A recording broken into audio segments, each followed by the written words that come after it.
여러 계시를 받은 것이 지극히 크므로 너무 자만하지 않게 하시려고 내 육체의 가시 곧 사탄의 사자를 주셨으니 이는 나를 쳐서 너무 자만하지 않게 하려 하심이라. 이것이 내게서 떠나가게 하기 위하여 내가 3번 주께 간구하였더니 나에게 이르시기를 내 은혜가 내게 족하도다. 이는 내 능력이 약한 데서 온전하여 짐이라 하신지라. 그러므로 도리어 크게 기뻐함으로 나의 여러 약한 것들에 대하여 자랑하리니 이는 그리스도의 능력이 내게 머물게 하려 함이라.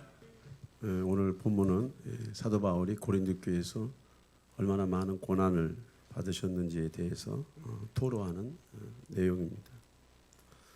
사도 바울은 고린도 교인들에게 자신이 사도로서 부르심을 받았다라고 하는 그 정당성을 계속해서 확인을 받아야 했습니다. 이러한 끝없는 변증을 통해서 예루살렘 교회가 이제 사도 바울을 사도로 인정을 하게 됩니다. 12 제자는 아니었지만은 독특한 사도로서의 부르심이 있었습니다. 사도 바울은 예수님을 만나는 그 장면부터 상당히 특이한 기사와 표적들이 있었어요. 그가 다메섹에서 예수를 만난 이후에도 그의 모든 사역과 삶에도 똑같이 기사와 표적을 나타내고 사도 바울이 가는 곳곳마다 하나님의 임재와 영광이 사도 바울의 몸을 통해서 회중들에게, 대중들에게, 그리고 양들에게 가난하고 춥고 배고프고 외롭고 결박다에 있는 자들에게 나타난 것을 볼 수가 있어요. 한 사람이 하나님의 임재 가운데 있으면 그 사람을 메신저로 하나님이 사용하기 때문에 바울의 몸을 통해서, 바울의 입술을 통해서, 바울의 말씀을 통해서 엄청난 기사와 표적들이 일어나는 모습들을 볼 수가 있어요.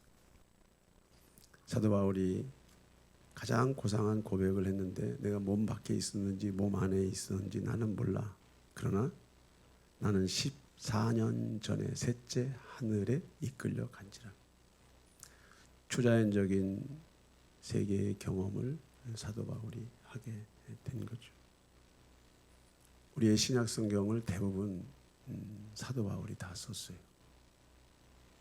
사도 바울은 아주 문무가 뛰어난 스펙이 있는 사람인데 그런 프레임에다가 내용물을 완전히 하나님의 계시로 바꿔버렸어요. 뛰어난 종 중에 뛰어난 사도입니다. 그럼에도 불구하고 사도 바울은 그의 사역의 대부분 고난과 고통과 아픔들을 경험을 했어요. 환경적인 고통도 있었지만 오늘 성경은 그 육체에 가시가 있다고 했어요. 고통이죠. 고통. 아픔이죠. 여러 번 사도 바울은 하나님께 자기의 육체의 가시를 치유해달라고 기도했습니다. 하지만 하나님께서는 바울이 가지고 있는 그 가시에 대해서 중요한 뜻이 있다고 하는 것을 암시하고 그가 받는 그 고난과 그 아픔에 대한 해석을 다르게 해주셨어요.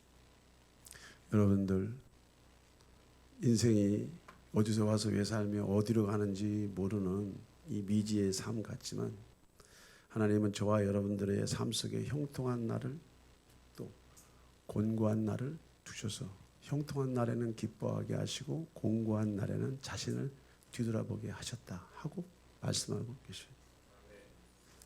아멘.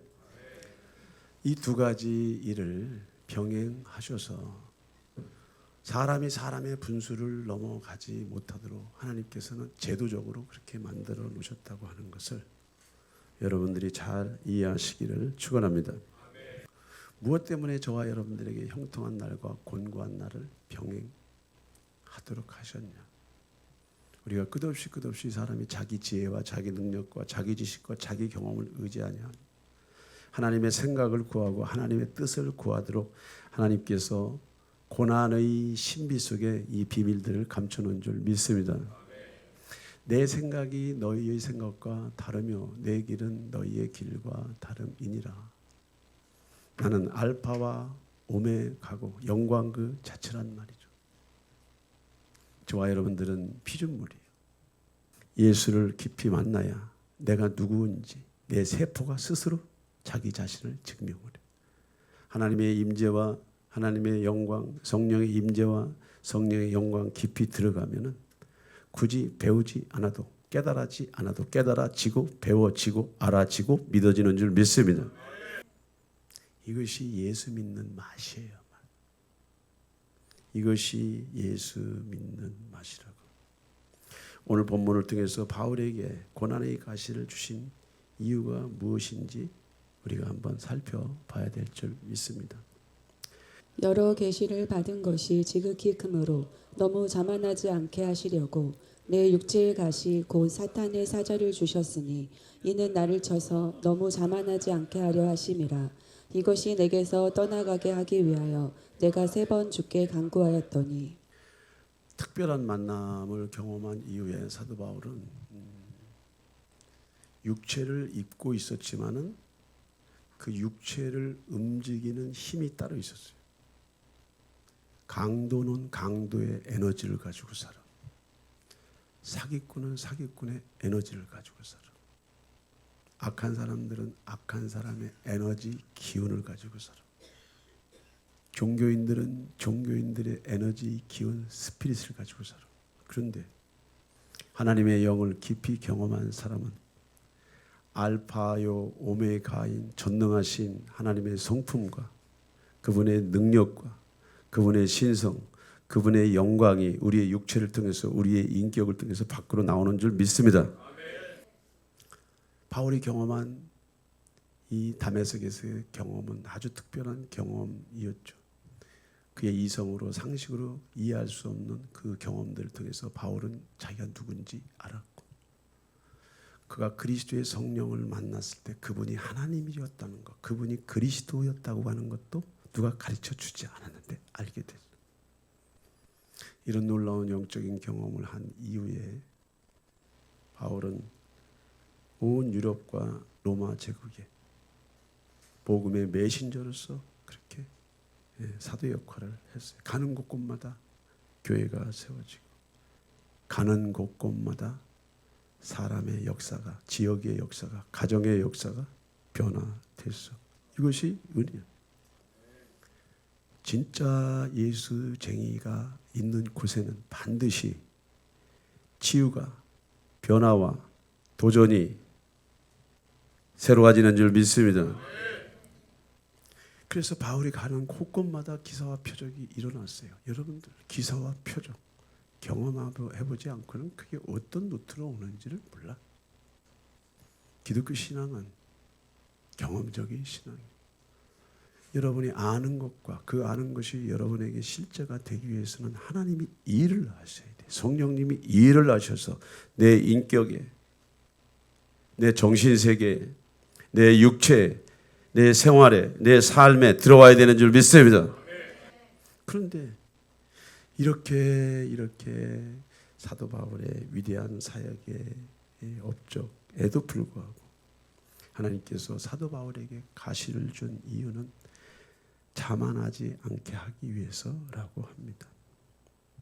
우리가 사역을 통해서 하나님의 능력으로 충만할 때 누구나 교만할 수 있어요.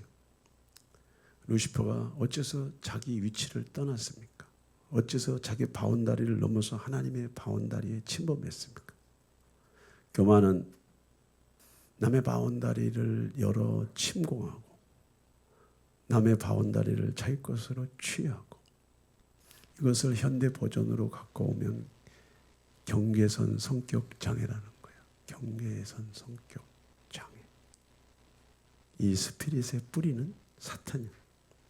사도 바울도 인간이기 때문에 그가 경험한 놀라운 중생의 체험, 성령 세례의 체험 이후에 놀라운 복음 전파의 그 힘도 사도 바울을 얼마든지 유혹할 수 있는 그런 힘이었어요. 인간은 본성 자체가 죄에 이미 오픈이 되어 있기 때문에 가만히 놔두면 제 갈 길로 가. 가만히 놔두면은 바벨탑을 쌓게 돼. 가만히 놔두면은 자기가 자기 인생의 주인이 되어버리는 거예요. 하나님께서는 사도 바울에게 맡기신 것도 많지만 그가 자고하지 않도록, 자만하지 않도록, 교만하지 않도록, 스스로를 높이지 않도록, 스스로를 올리지 않도록, 자기 효능감에 빠져서 멸망의 길로 가지 않도록 사도 바울에게 가시를 준 줄 믿습니다. 눈이 높은 것과 마음이 교만한 것과 악인의 형통함이 다 죄래잖아. 죄. 하나님의 은혜가 임하셔야 여러분이 누구인지 해석이 될 줄 믿습니다. 말씀을 아는 것과 그 말씀이 내 안에 인격으로 성령을 통해서 들어오는 것과는 전혀 다른 얘기예요. 전혀 다른 얘기. 오늘 바울은 이 신성한 경험을 해봤기 때문에 얼마든지 높아질 수 있고 자만할 수 있고 교만할 수 있는 상태가 되어버리는 거예요. 하나님께서 저와 여러분들에게 왜 시련과 환난과 고난과 이런 재난을 허락하시냐? 우리의 인생의 주인이 내가 아니라고 하는 것과 나는 여전히 나를 지으신 이에게, 나를 만드신 이에게 그분의 영광을 구하고 그분의 도움을 구하고 그분이 하나님이심을 내 입으로 고백하고 내 삶으로 고백하도록 주님은 저와 여러분들을 이끌어가는 줄 믿습니다. 그래서 교만과 자만심은요, 신앙생활의 최대의 걸림돌이에요. 이것을 바울에게 알게 해주신 거예요. 알게 해주신 거예요. 성경에서의 교만은 자기를 지으시니, 낳으시니, 부르시니, 함께 하시는지, 자기를 영원토록 이끌 가실 전능자를 버리고 자기 인생의 자기 삶의 자기 사역의 주인이 하는 것이 바로 교만이야. 내가 내 인생의 주인이고 내가 내 삶의 주인이라고 하는 것. 이것이 신앙의 걸림돌이고 또 믿음의 걸림돌이고 하나님에게도 걸림돌이야. I am that I am. 나야. 홍 집사야 나야. 김 집사야 나라고. 나. 아멘. 나야. 나. 그래서 형통한 날과 공고한 날을 함께 두셔서 우리의 믿음의 위치를 벗어나지 못하도록 우리를 보호하시도록 누가 하나님인지에 대해서 끝없이 하나님이 저와 여러분들을 알려주시기 위해서 저와 여러분들의 생활과 삶 속에 형통한 날도 있고 곤고한 날이 있는 줄 믿습니다. 그래서 우리가 이해하지 못하는 고난과 해석할 수 없는 고난, 육체의 가시가 있는 것에 대해서 여러분들 낙심하지 마세요. 절대로 낙심하지 마세요. 그것이 도리어 저와 여러분들을 자고하지 않고 스스로 인생에 자기가 주인 되는 삶을 살지 않게 하고 그러한 고난과 시련을 통해서 우리 안에 배어있는 자기 중심성이 밖으로 나오도록 하나님께서 일하는 줄 믿습니다.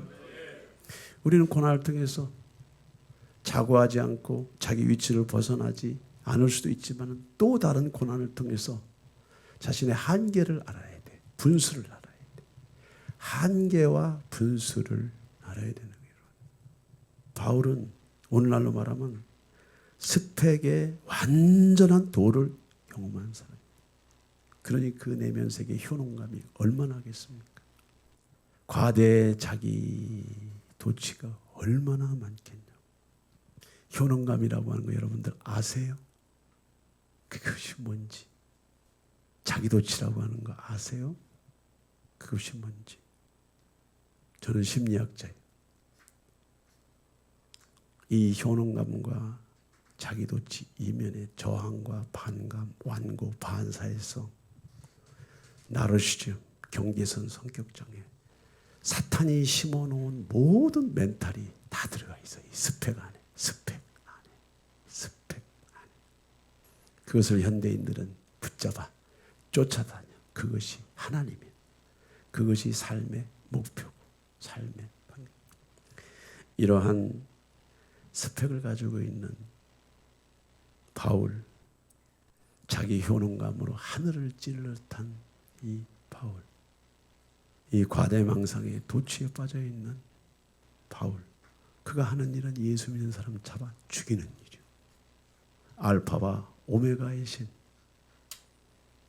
하나님의 교회, 그리스도의 몸된 교회를 파괴하고 잡아 죽이는 일이에요. 바울의 스펙이, 바울의 효능감이, 바울의 열심이 어디로 가고 있습니까? 여러분들, 사탄의 메신저 역할을 하고 있는, 귀신들의 메신저 역할을 하고 있는, 혈통적으로, 종교적으로, 정치적으로, 학적으로 나무랄 데가 없는 배경을 갖고 있는 바울. 그런 상태에서 교만하지 않는 사람이 어디 있어요? 어느 경우는 우리가 잘나서 교만할 수 있습니다. 현대 사회는 그런 사회가 아니야. 잘나지 않아도 교만할 수 있어. 왜? 병이니까. 잘나서 교만한 것도 병이고, 못나서 컴플렉스 때문에 자기 방어를 위해서 센 척하는 것도 병이고, 둘 다 병이에요. 하나님께서는 바울이 가지고 있는 위대한 스펙을 허물어 버리시고 복음으로 바울을 덮쳤을 때 바울의 입에서 나오는 이야기, 바울의 입에서 나오는 메시지, 바울의 몸짓, 바울의 눈짓, 바울의 발짓, 머리끝부터 발끝까지 예수의 메신저로, 생명을 풀어내는 메신저로, 놀라운 복음의 메신저로 사용한 줄 믿습니다. 그럼에도 불구하고 바울은 끝없이 사역을 하면서 고난을, 시련을, 그리고 고통과 죽음에 이르는 엄청난 고난을 겪게 돼. 그게 뭐냐면 바울이 경험하고 있는 이 모든 외적인 환경은 세상 신이 세상에 심어 놓은 사탄의 스피릿이에요. 스피릿. 도둑질하고 죽이고 찢고 물고 멍들고 스펙을 따라가고 스펙을 쫓고 스펙을 하나님 위치로 두고 누가 더 세고 누가 더 고급한가에 대한 스피릿. 이 스피릿의 정치인들, 이 스피릿 경제인들, 이 스피릿 교육자들, 이 스피릿에 함몰되어 있는 대부분의 세븐마인드 몰더즈의 영향을 받고 만들어 놓은 세상이 바울이 경험한 세상이에요. 여러분의 삶 속에 아주 자주 많이 우리의 삶 속에 고통이나 고난이나 해석할 수 없는 삶의 장애물들이 있어요. 그런데 그 고난에 하나님의 비밀이 있다고 하는 것을 여러분들이 이해하는 은혜가 있기를 축원합니다. 아멘. 신체적으로 영적으로 숨이 끊어지도록 죽음의 끝자락에 놓인 바울을 통해서 하나님은 바울이 자고하지 않도록, 교만하지 않도록 하나님께서 바울에게 나타나서 영광을 보였지만은 바울을 통해서 영광이 나타나기 때문에 바울이 영광을 받을 수 있는 위치에 있기 때문에 하나님께서는 바울의 정신세계를, 바울의 믿음을, 바울의 중심을 지켜주시기 위해서 끝없이 바울에게 외적인 환경, 내적인 고통 가운데 바울을 두셨어. 오늘날 우리의 싸움이 무엇입니까, 여러분들? 누가 더 세고 누가 고급한가의 싸움이 아니에요. 누가 더 잘났나의 싸움이에요. 많이 이 세상이 정상이 아닙니다, 여러분들. 정상이 아닌 시스템 속에서 태어나서 먹고 자라고 성장하니까 그것이 다인 줄 알아. 그러나 역사의 선상에서 보면은 끝물이야, 끝물. 무엇이 병인지조차도 분간할 수 없는 시대에 우리가 살아가고 있단 말이야. 나의 나된 것이 하나님의 은혜로소이다라고 하는 고백이 있어야 예수의 아닙니까? 나의 나된 것이 하나님의 은혜요. 은혜. 여러분에게 은혜를 주셨다면 그것을 청지기적인 삶으로 여러분들이 사용하라고 그 은혜를 준 것이, 그것이 여러분 것이 아니고 내 의와 공이 아니고 내 잘남이 아니고 내 똑똑함이 아니고 하나님의 은혜라고 고백하도록 주님이 저와 여러분들을 독려하고 계신 줄 믿습니다. 그래서 자고하지 말라고, 교만하지 말라고. 교만하면 무조건 죽어. 이 세상에도 교만한 자는요 반드시 꺾여. 영적으로도 교만하면 하나님과의 관계, 소통이 끊어져. 안 보여. 아무도 안 보여. 아무도 안 보여. 하나님도 이용하고, 교회도 이용하고, 사람도 이용하고, 배우자도 이용하고, 가족들도 이용하고, 주변 사람들 모두 다 자기 피를 위해서 이용하는 대상으로 삼아. 그것이 자만이었죠. 그러한 무서움을 주님이 너무 잘 아시니까 하나님은 사도 바울의 사역을 지키려고 한 것이 아니고 사도 바울을 지키시기 위해서 바울에게 고난을 허락한 줄 믿습니다. 바울에게 고난을 그렇게 허락한 겸손이 무엇입니까? 여러분은 어떻게 겸손을 배워 오셨습니까? 겸손을 위해서 어떤 노력을 해보셨습니까? 하나님이 말씀하시는 겸손과 세상이 말하는 겸손의 차이를 여러분들이 알고 계십니까? 네. 아주 겸손한 신자들을 저는 자주 봐요. 상담 전문가니까. 그런데 쭉쭉 대화를 하고 들어가 보면 알맹이라고 하는 것은 이만큼도 없어요. 이만큼도. 자기를 드러내기 위한, 자기 필요를 알리기 위한, 다른 사람에게 인정과 평가를 받기 위한 낮아짐. 하나님의 겸손은 그런 겸손이 아니야. 네 인생의 주인이 누구인가? 네 삶의 주인이 누구인가? 네가 어디서 와서 왜 살며 어디로 가는지를 너는 알고 있냐? 어떻게 여러분들은 겸손을 배우고 있습니까? 겸손은 그냥 오는 것이 아니야. 겸손은 반드시 고난을 통해서 다루죠. 고난. 아멘.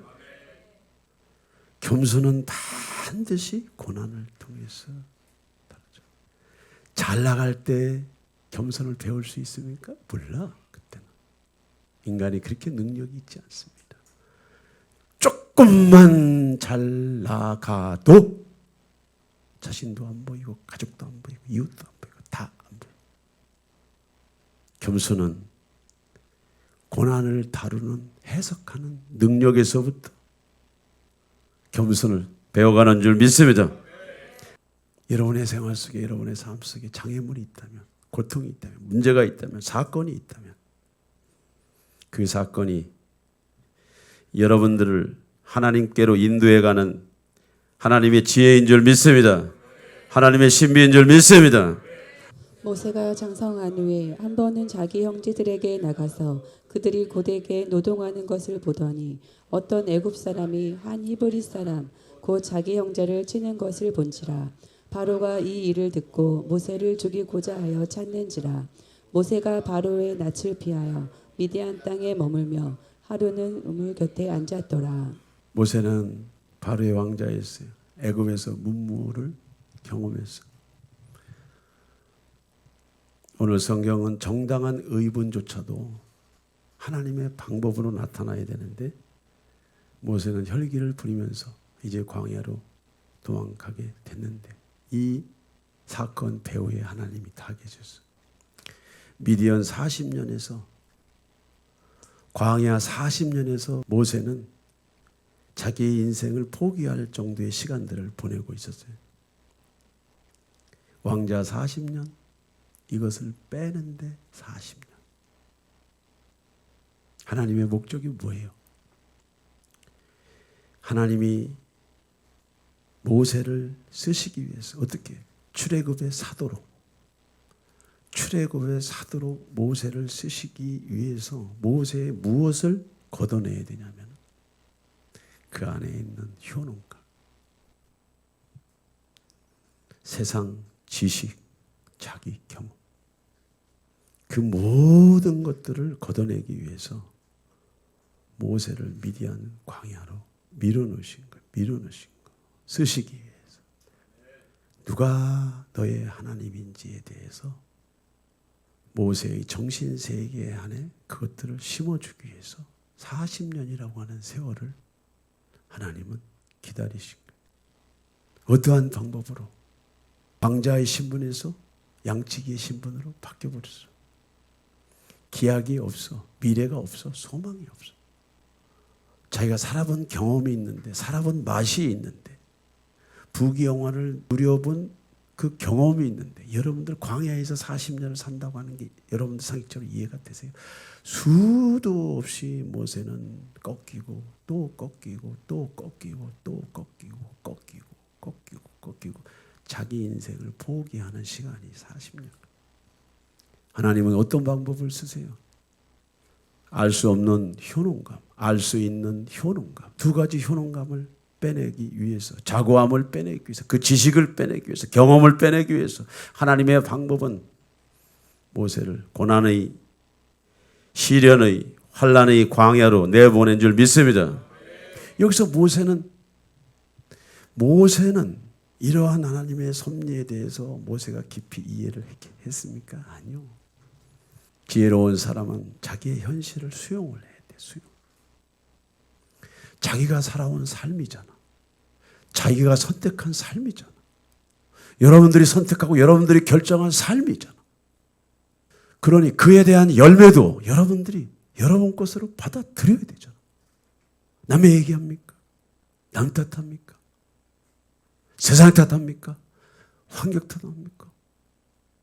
내가 정신노동을 안 했으면 정신력이 취약한 거예요. 여러분. 내가 관계훈련을 안 했으면 관계훈련에 취약한 거야. 내가 기도를 안 했으면 영역이 약한 거야. 내가 들어오는 수익과 나가는 지출에 대한 이 대비를 관리 안 했으면 재정에 리스크가 나는 거야. 리스크. 삶의 리스크. 남의 것이 아니잖아요. 내 것이잖아. 받아들여야지. 모세는 불가피하게 미디안으로 쫓겨갔지만 지혜로운 사람이지. Here and now, here and now. 오늘 여러분의 믿음도 생활 속에서 여러분들의 믿음인 줄 믿습니다. 여러분들의 머릿속에서 믿음은 허상이요, 망상이요. 여러분들의 머릿속에서 하나님은 허상이고 망상이요. 여러분들의 생활 속에 하나님이 나타나야 될 줄 믿습니다. 여러분의 삶 속에 하나님이 나타나셔야 돼. 그것이 수용이야. 수용. 끝없이 모세는 인내했어. 그가 다시 돌아갈 날을 기대했겠습니까? 아니요. 우리는 역사의 후편에 보니까 모세를 쓰신 하나님에 대해서 나오지만 모세는 하나님께서 자기를 찾아오실 거라고는 꿈에도 생각 못했어요. 모세는 스타를 생각해 본 적이 없어요. 여러분. 성공을 꿈꾸지 않았어. 수용하고 인내하고 끝없이 기다리는 것이 하나님의 방법에 순종하는 것인 줄 믿습니다. 하나님의 방법에 순종. 시내산에서 모세를 찾아오신 하나님. 불로 바람으로 나타나시는 그 하나님 앞에 모세가 섰을 때 네가 선 곳은 거룩한 곳이요. 네 신을 벗어라. 하나님 또다시 얘기하셔. 뭘 얘기해? 이것은 상징적이고 은혜적인 표현이고 또다시 겸손을 이야기한 줄 믿습니다. 누가 너의 하나님이었나라고 하는 것을 다시 한번 확인시켜주는 거예요. 모세 안에 있는 애굽 정신, 세상 정신, 부귀영화를 다 누려봤잖아. 그 스피릿 안에 배어 있는 사탄적인 요소들이 너무 많이 있기 때문에 한 인간의 정신세계 안에 어떻게 그렇게 깊은 것들이 뿌리 박혀 있는지 저는 이해가 안 가지만 하나님은 또다시 모세 내가 선 곳은 거룩한 곳이니 네 신을 벗어라. 다시 겸손을 요구한 줄 믿습니다. 하나님께서 모세를 광야 40년 그 엄청난 시간들 속에 밀어넣는 목적은 쓰시기 위해서. 하나님께서 쓰시기 위해서.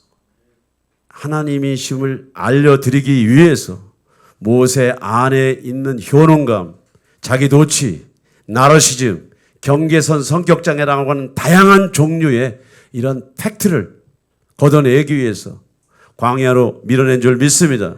이것이 고난을 사용하는 하나님의 방법인데 모세는 이것을 수용을 했어. 받아들였어. 끝없이 포기하고 내려놓고 포기하고 눈 떠보고 또 눈 떠봐도 왕자가 누릴 것은 아무것도 없어. 내가 일하지 않으면 먹을 수 없고 내가 수고하지 않으면 가족들의 생계를 책임질 수 없는 그 위치에서 40년을 보내면서 현실을 받아들이고 수용하는 영성의 자리, 믿음의 자리, 기다림의 자리로 간 줄 믿습니다. 저는 여러분들에게 말하고 있습니다. 여러분들의 현실을 도망가지 마세요. 여러분들의 인격의 주소를 도망가지 마세요. 남의 탓하지 마시고 세상 탓하지 마시고 부모 탓하지 마시고 아무 탓하지 마세요. 겸손은 여러분의 있는 모습 그대로를 수용하는 그 시작부터 겸손히 배워지는 줄 믿습니다. 아멘. 겸손은 여러분의 현실 속에 여러분들의 모습을 수용하는 것만 가지고 되는 것이 아니고 거기에서 엄청난 좌절, 낙심, 또 실망, 또 분노, 또 나름대로 상처가 올라올 수 있는데 이것들을 여러분들이 받아들이고 여러분의 인격으로 여러분들이 승화시키면서 여러분이 숨을 쉬고 있는 그 시간까지 여러분은 무언의 하나님을 기다려야 될 줄 믿습니다. 무언의 하나님을 기다려야 돼. 요셉이 애굽에서 그 바리에 착고에 상하고 온몸이 쇠사슬에 매인바 되었지만 여호와의 말씀이 응할 때까지 그 말씀이 저를 단련시켰도다. 예, 요셉은 형들에게 배신을 당했고 팔려갔어요. 이해하시겠습니까? 왜 성경은 그렇게 말합니까? 요셉은 그런 억울함이 있고 또 옥살이가 시작됐어요. 그런데 그 어린 요셉은 그것을 그 현실을 받아들이는 거예요. 여러분들 잘 아셔요.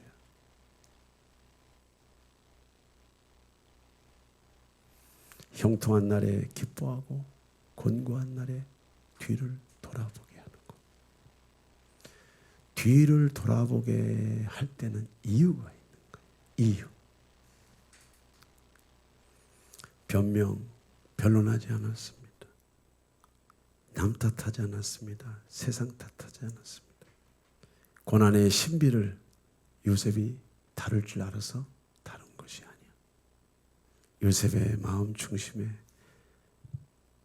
아브라함의 하나님, 이삭의 하나님, 야곱, 자신의 아버지의 하나님이 누구신지에 대한 이 지식과 이 심장이 요셉 안에 있었기 때문에 그리스도 안에서는, 전능하신 하나님 안에서는 내가 어디에 있든지 무엇을 하든지 그것이 신성한 일인 줄 믿습니다. 그것이 신성한 삶인 줄 믿습니다. 여호와의 말씀이 응할 때까지 그 말씀이 요셉을 단련시켜서 당신들은 나를 해하려 했으나 하나님은 그것을 선으로 바꿨어. 그래서 많은 생명을 나를 통해서 구원하게 하시려고 나에게 이 고난을 주실 거야 라고 하는 것이 창세기 50장의 말씀이에요. 50장의 말씀. 사랑하는 우리 동역자 여러분들, 여러분들이 이 자리에 와 있는 거 하나님의 특별한 은혜인 줄 믿습니다. 특별한 은혜. 여러분은 여러분들이 선택해서 이 자리에 왔다고 생각을 할 수 있어요. 여러분은 여러분들이 선택해서 크리스찬이 됐다고 말을 할 수 있어요. 그러나 여러분들의 발걸음을 인도한 것은 주님인 줄 믿습니다. 여러분들의 발걸음을 인도한 것은 주님이시여, 주님. 그리스도 안에서 하나님의 자녀로 부르심을 받은 자들에게도 하나님께서 만들어가는 과정이 있다고 하는 것을 오늘 성경이 이야기하고 있어요. 하나님께서 세상의 미련한 것들을 택한다잖아. 잘 들으세요. 세상의 약한 것들을 택하신대잖아. 잘 들으세요. 세상의 천한 것들과 멸시받는 것들과 없는 것들을 택하신대잖아. 하나님께서 누구를 통해서? 그리스도를 통해서. 뭐 하려고? 저와 여러분들에게 영생을 주시기 위해서. 아멘. 영생을 주시기 위해서. 그럼 반대로 얘기합시다, 여러분들. 세상의 지혜로운 자들이 자만심과 효능감을 통해서 하나님을 알아봅니까? 세상의 강한 자들이 강하신 하나님을 알아봅니까? 못 알아보지. 세상의 귀한 것과 존중받는 것들과 있는 것들이 나오죠. 없는 것들, 아니 있는 것들이 하나님을 알아보냐고. 부자가 천국에 들어간 거, 부자가 천국에 들어간, 낙타가 바늘구멍을 뚫어야 가는데 어떻게 뚫느냐? 낙타가 고난을 만나면, 시련을 만나면, 생명줄이 끊어지는 고난과 시련을 만나면 낙타가 가루가 돼야, 낙타가 가루가 돼야 바늘길을 뚫는 거예요, 여러분들. 다시 말하면 불가능하다는 거예요. 불가능하다는 거예요. 아무나 주님의 영광을 볼 수 있는 것이 아니라는 거예요. 수도 없는 예수쟁이의 넷대로를 가지고 있다고 목사라고 장로라고 권사라고 이대째 신앙이라고 아니요. 전혀 전부 낙타와 같은 신앙이에요. 태어날 때부터 그렇게 태어난 거예요.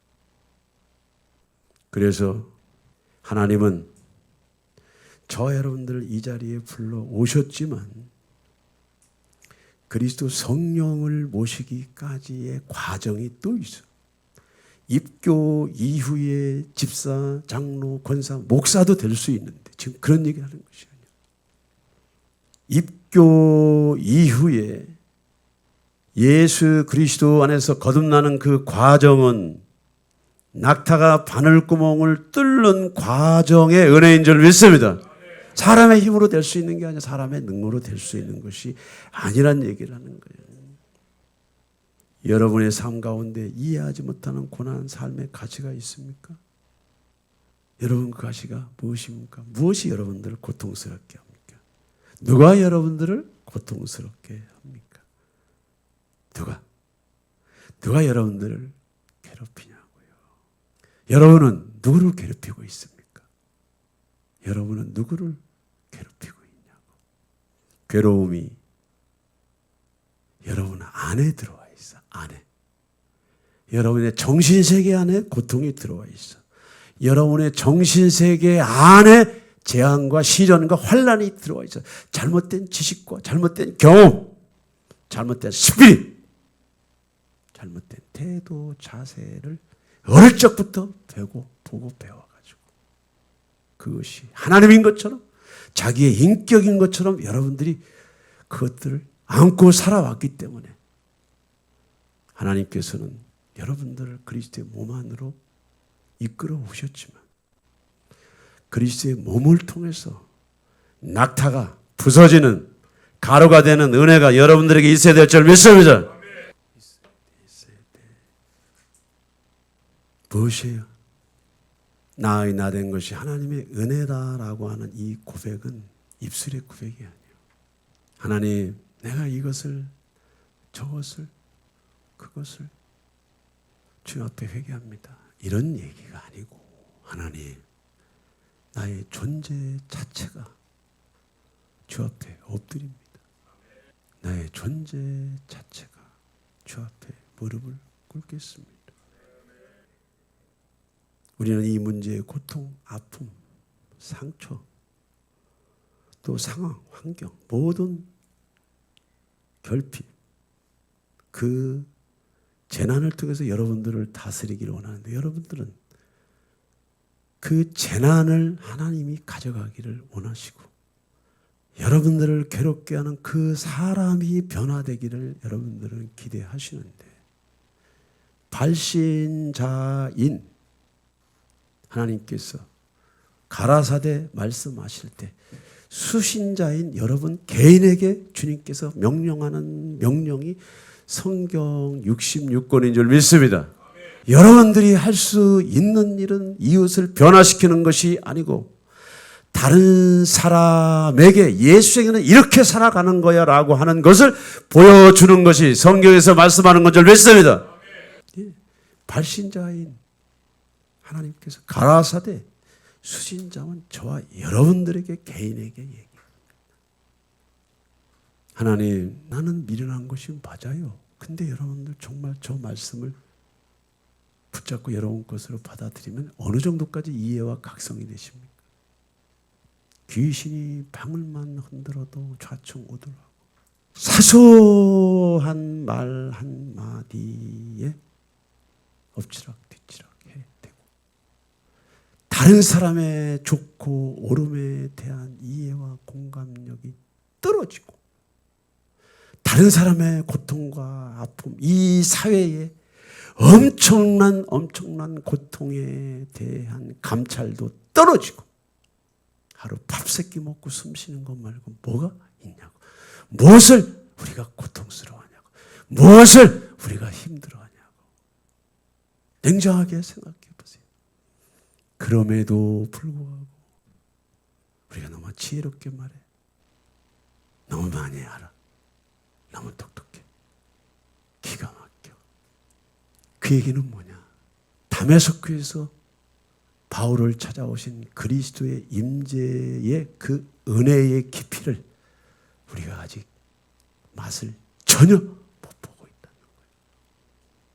문의는 내가 목사이지만, 문의는 내가 장로이지만, 문의는 내가 3대 믿음의 가정이지만 그리스도의 영광이 깊이 배어있지 않기 때문에 그리스도의 임재가 깊이 배어있지 않기 때문에 나요 외요를 밥 먹듯이 해도 그것이 뭔지를 모르는 현대 사회, 오늘날 교회 모습이 아닙니까? 나의 나된 것이 하나님의 은혜인 줄 믿습니다. 나의 나된 것이 하나님의 축복인 줄 믿습니다. 나의 나된 것이 하나님의 은혜요, 나의 나된 것이 하나님의 축복이요. 환경의 문제가 아니야, 상황의 문제가 아니야, 조건의 문제가 아니야. 하나님의 임재가 있으면 어디를 가든 그곳이 교회인 줄 믿습니다. 어디를 가든 그것이 예배인 줄 믿습니다. 만 7년을 사역을 하면서 요즘에 제 마음속에 그런 기도를 해요.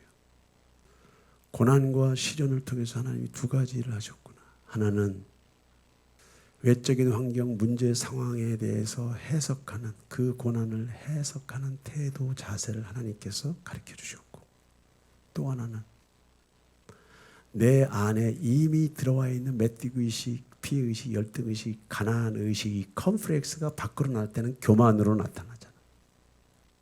개인 사역 7년을 하면서 그 두 가지를 요즘 뼈저리게 깨닫는 거예요. 뼈저리게 깨닫는 거예요. 하나님, 여러분들은 여러분들의 기도가 있지만 여기 있는 윤 목사는 윤 목사의 기도가 있어요. 나는 목사가 아닙니다. 이 정도 훈련을 했잖아. 지금 24년을 연단 받았는데 나는 목사가 아닙니다. 나는 집사지만 목사 역할을 하고 있습니다. 그런데 이것조차도 저에게는 과분한 것이 아니고 고만하고 싶습니다. 왜? 미안한 거야. 누구에게 미안해? 첫째는 내 자신에게 미안하고, 둘째는 교회에게 미안하지. 왜? 내가 빌립과 같은, 스테바나와 같은 집사 수준만 돼도 교회가 어떻게 되겠어요? 매일매일 회개의 역사가 터질 것이고 치유의 역사가 터질 것이고 변화의 역사가 터질 것이고, 도와줄 사람들은 무지무지 많은데, 기도할 것은 너무나 많은데 내 힘으로 할 수 있는 것이 아니라고 하는 것들이 깨달아지면 깨달아질수록 제가 자꾸 목회를 손을 넣는 거예요. 또 하나 깨달았어요.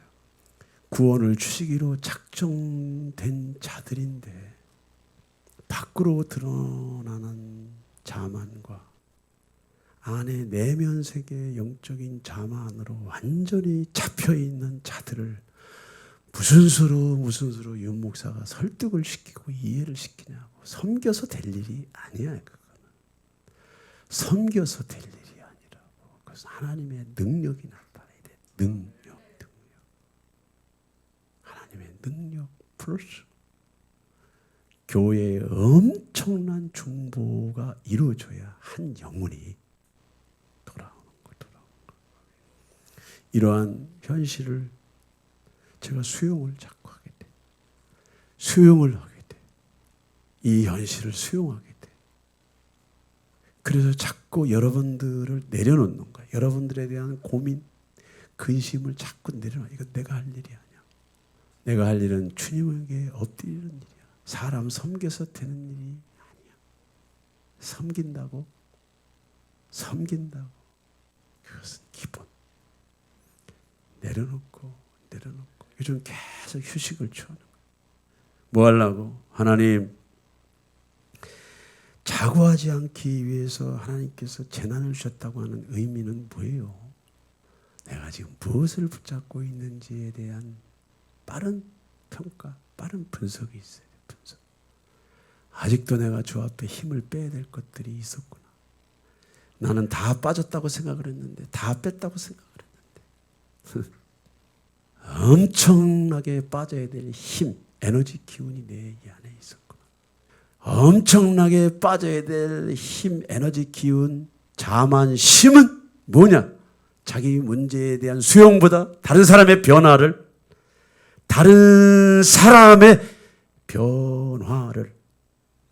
자신의 책임을 다른 사람에게 전가시키는 선택을 하게 돼. 왜? 오늘 이 자리에 하나님께서 여러분들을 부르실 때 7년, 6년, 5년, 이렇게 2년 이렇게 지금 그런 시간을 저랑 같이 왔어요. 여러분들 처음에 여기 오실 때 어떤 모습이었는지 전 알아. 여러분들 처음에 여기 오실 때 어떤 모습이었는지 제가 너무너무 알아. 좌하면 우하고 우하면 좌하고, 여러분들 품위가 있어서 겉으로 드러나지는 않았지만 그 내면 세계에 하나님 앞에 무릎을 꿇는다고 하는 것, 하나님께 엎드린다고 하는 것, 그리스도의 몸된 교회의 제도 안에 여러분들이 수용하고 순응한다고 하는 것이 무엇인지를 내가 7년 동안 해왔잖아. 마라나타가 해왔잖아.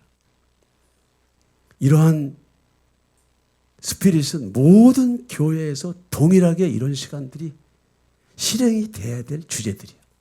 절대로 사람은 설교 한 편으로 변화되는 것이 아니라고 하는 것을 제가 누누이 설명하죠. 이 말씀을 마무리합니다. 사랑하는 우리 성도 여러분들, 겸손은 여러분들의 생활과 삶 속에 드러난 모든 실존적인 사실들을 여러분 것으로 수용하고 받아들이는 데서부터 전능자가 보이는 줄 믿습니다. 두 번째, 고난은, 고통은 여러분들 안에 잠재된 죄성들을 밖으로 드러내요. 여러분의 내면 속에 효능감, 자기도취, 여러분들이 스스로를 위로하는 여러분만의 그 스펙들을 하나님이 고난을 통해서 여러분들의 영혼을 터는 줄 믿습니다. 영혼이 털려야 그리스도가 누군지 알게 되는 거예요. 영혼이 털려야 내가 누구인지 알게 되는 거예요. 영혼이 털려야 내가 하나님 앞에 엎드리는 줄 믿습니다. 내 영혼을 털어봐야 그 은혜가 뭔지를 그때부터 알게 된 거예요. 하나님의 부르심, 이 놀라운 부르심, 이 황홀한 부르심, 예수에게는 아무나 되는 것이 절대로 아니야. 절대로. 천국은 아무나 가는 것이 절대로 아니야. 절대로. 하나님을 사랑하는 자, 곧 그 뜻대로 부르심을 입은 자는요, 모든 것이 합력해서 누구에게 그것을 수용하고 그것들을 내 것으로 받아들이고 해석하고 자기를 교정하고 끝없이 일상의 삶 속에서 그것을 드러내는 기다림을 통해서 하나님의 선이 저와 여러분들에게 나타나는 줄 믿습니다. 바울은 어떤 종류의 성공을, 어떤 종류의 부귀영화를 꿈꾸지 않았어. 모세도 어떤 종류의 성공과 어떤 종류의 부귀영화를 꿈꾸지 않았어. 요셉도 어떤 종류의 성공, 어떤 종류의 부유, 어떤 종류의 그런 명예를 구하지 않았어. 그의 일상의 생활과 삶 속에서 자신의 길을 인도하시는 하나님의 섭리를 수용하고, 고통을 수용하고, 문제를 수용하고, 아픔을 수용하고, 장애물을 수용하면서 견뎌내고 인내하고 기다리며 현실에 충분히 성실한 삶을 살 때 하나님이 바울도 찾아내는 줄 믿습니다. 모세도 찾아내는 줄 믿습니다. 요셉도 찾아내는 줄 믿습니다. 이것이 예수의 삶, 이것이 신자의 삶이에요.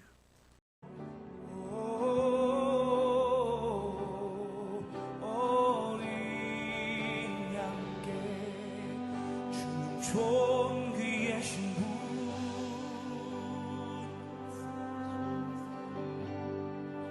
주는 존귀하신 분,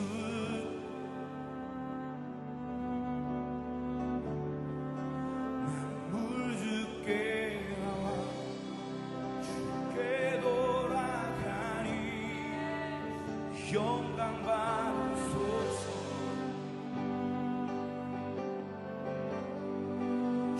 존귀하신 분,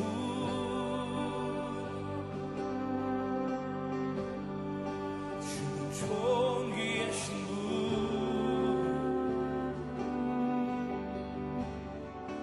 만물 주께 나와 주께 돌아가니 영광 받으소서.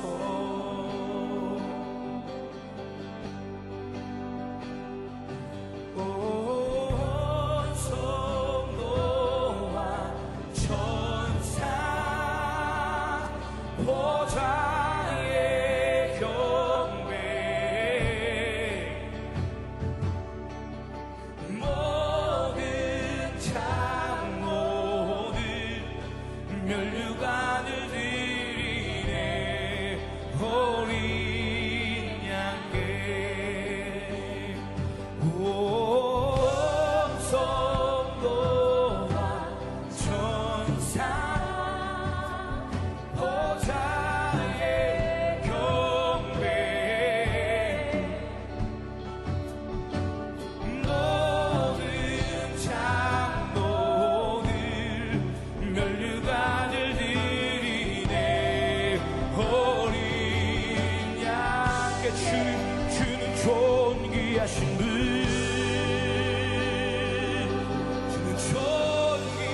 주는 존귀하신 분,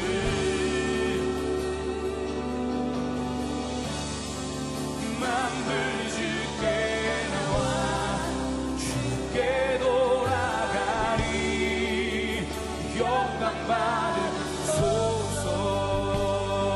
주는 존귀하신 분, 주는 존귀하신 분,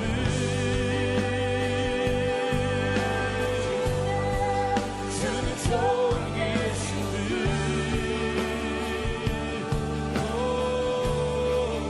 만물 주께 나와 주께 돌아가니 영광 받으소서.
위에 향 올라가네 주야로 기도의